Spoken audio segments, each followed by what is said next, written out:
70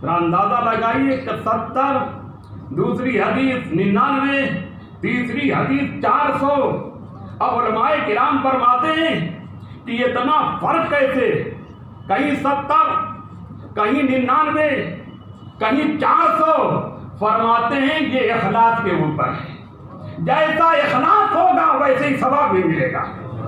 آپ نے اٹھے، مسواک لیا، سنت کو یاد نہیں کیا، بس مسواک کر لیا تو 70 گنا، لیکن یاد کیا مسواک میرے آقا اللہ کے حبیب صلی اللہ تعالیٰ علیہ وسلم کی سنت ہے، پہلے وہ سنت ادا کریں گے تو اللہ تبارک و تعالیٰ 99 گنا ثواب عطا فرماتا ہے۔ اور اندر آپ کے اندر خلوص آیا کہ آقا دو عالم صلی اللہ تعالیٰ علیہ وسلم کی کیسی پیاری سنت ہے، پہلے اس کو ادا کریں گے اور ڈھونڈ ڈھونڈ کر اپنے آقا و مولا اللہ کے حبیب صلی اللہ تعالیٰ علیہ وسلم کی محبت میں قلب ہو کر کے مسواک کریں تو اللہ تبارک و تعالیٰ اسے 400 گنا ثواب عطا فرماتا ہے۔ تو یہ آپ کے اخلاص کے اوپر ہے۔ ہم تو سنی مسلمان ہیں، ہے نا؟ گڑبڑ تو نہیں نا؟ تو ہم تو اپنے آقا و مولا اللہ کے حبیب صلی اللہ تعالیٰ علیہ وسلم کی محبت میں ہی جو کچھ کرتے ہیں جی نہیں؟ تو مسواک بھی اٹھائیں گے تو یہی سوچیں گے یہ کیسی پیاری سنت ہے، اللہ کے حبیب صلی اللہ تعالیٰ علیہ وسلم نے کیسی پیاری نعمت عطا فرمایا ہے، یہ دنیا کی بھی دولت عطا فرما دی ہے، آخرت کی بھی دولت عطا فرما دی ہے۔ اس سنت کو ہم محبت کے ساتھ ادا کریں گے تو اللہ تبارک و تعالیٰ 400 گنا ثواب عطا فرماتا ہے۔ تو یہ ہے مسواک کی برکت، دنیا کی بھی دولت، آخرت کی بھی دولت۔ حضرت سیدنا مولا علی شیر خدا رضی اللہ تعالیٰ عنہ فرماتے ہیں مسواک کو لازم کر لو کہ قوت حافظہ کو بڑھاتا ہے۔ بہت لوگ پریشان ہیں، ہر تم شکایت لے کے آتے ہیں، کچھ یاد نہیں رہتا، بہت یاد کرتے ہیں، بادام بھی کھاتے ہیں، پستہ بھی کھاتے ہیں، اخروٹ کھاتے ہیں، دماغین بھی استعمال کیا ہے، لیکن کچھ فائدہ نہیں۔ ارے کہاں جا رہے ہو تم؟ مسواک کرو، یہ بادام سے بھی بہتر ہے، پستہ سے بھی بہتر ہے، دماغین کھانے کی ضرورت نہیں۔ نبی اکرم رحمت عالم صلی اللہ تعالیٰ علیہ وسلم کی سنت ادا کر لو، تمہارا قوت حافظہ مضبوط ہو جائے گا۔ کچھ کھانے کی ضرورت نہیں، بس ایک کام کر لو، اپنے آقا و مولا اللہ کے حبیب صلی اللہ تعالیٰ علیہ وسلم کی سنت کو اپنا لو۔ اور وہ گانجا کھانے والے بھی یاد رکھتے ہیں، بزرگان دین فرماتے ہیں جو گانجا کھاتے ہیں نا، جو خیری کھا کر کے اپنا منہ بدبودار کرتے ہیں نا، جو گٹکا کھا کر کے اپنا منہ بدبودار کرتے ہیں، انہیں مرتے وقت کلمہ نصیب نہیں ہوگا۔ جو مسواک کرتے ہیں، بزرگان دین اولیاء کرام فرماتے ہیں جو مسواک کرتے ہیں مرتے وقت انہیں کلمہ نصیب ہوگا۔ اللہ تبارک و تعالیٰ اپنے حبیب سید عالم صلی اللہ تعالیٰ علیہ وسلم کی عظیم سنت پر مسواک کرنے کی ہم سب کو توفیق عطا فرمائے، اور اے مولا اپنے حبیب صلی اللہ تعالیٰ علیہ وسلم کے صدقے فضیل ہم سب کی دعاؤں کو قبول فرمائے۔ مولا مسجد اقصی کی حفاظت فرما، فلسطین کے مسلمانوں کی حفاظت فرما۔ اے مولا فلسطین کے چھوٹے چھوٹے بچوں کا واسطہ، ان بچوں کی حفاظت فرما، ان بچوں کے صدقے طفیل میں مسجد اقصی کی حفاظت فرما، فلسطین کے مسلمانوں کی حفاظت فرما، فلسطین کے مسلمانوں کو غالب فرما دے اور یہودیوں صہیونیوں کو مغلوب فرما دے۔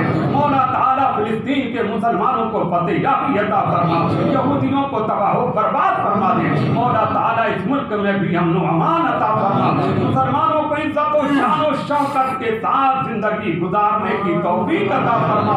اپنے حبیب سید عالم صلی اللہ تعالیٰ علیہ وسلم کی سنتوں پر چلنے کی توفیق عطا فرما۔ وما علینا الا البلاغ۔ السلام علیکم ورحمۃ اللہ۔